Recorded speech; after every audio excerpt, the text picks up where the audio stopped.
Hi, my name is Ben Robson and I'm a pre-pack administration specialist. I'm also a licensed insolvency practitioner at Bridge Newland Limited.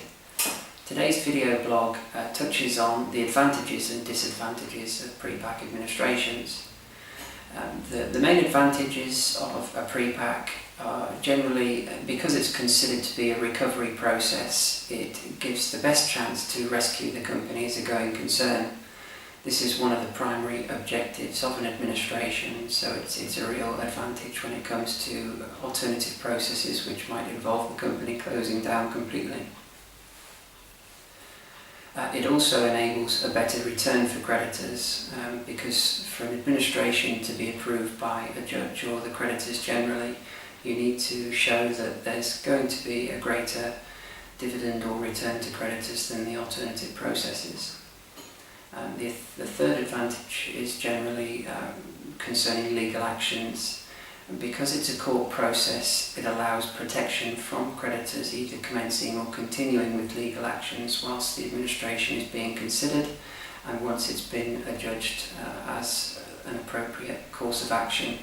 So it just means that if you've got a threat of legal action, whether it be from a landlord or a winding up petition, then all of these actions can be stopped and administration can proceed.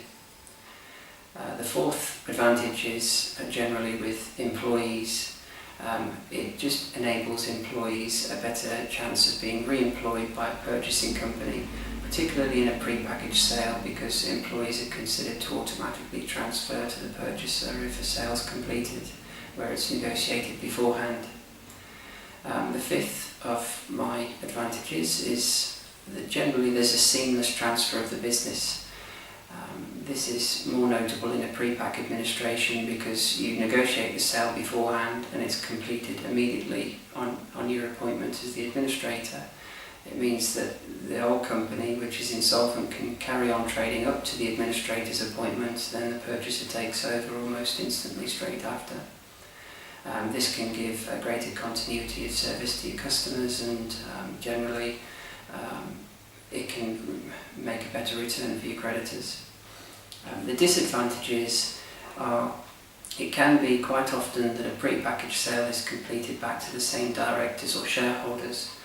This can be considered quite underhand at times, but quite often the same directors and shareholders are the people that will pay the most amount of money for the business.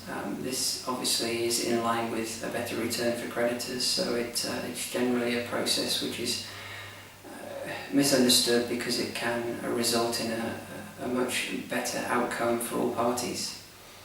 A disadvantage is that a pre-packaged sale is not always openly marketed because it can have a detrimental effect on the value that's achieved, because contracts can be stopped, terminated, or customers can go elsewhere. It's usually done where the sale is completed almost instantly after the administrator's appointment with no marketing having been done. The third of the disadvantages I have is with regards to stakeholders like creditors and banks, that they generally don't have as much of an input in the process until after the sale's been completed. This can obviously cause some upset with some creditors who can often consider them to have been an interested party in purchasing the business, but from experience it's generally not considered to be at the same level as a director and a shareholder, and the return is always better from the connected companies who purchase a business. The fourth disadvantage is regarding employee liabilities. The disadvantage is basically to the purchaser. Because they automatically transfer over to the purchaser, they can take on quite heavy liabilities in some circumstances, so it's something to be considered if you're considering taking on the assets and dropping the liabilities within a pre-pack administration. There's obviously more advantages and disadvantages generally, but if you need some further advice regarding pre-pack administrations, then give us a call on 0800 612 6197. You can also visit our website, which is www.bridgenewland.com. We also have other video blogs about other topics concerning pre-pack administration, so feel free to check those out. Thanks.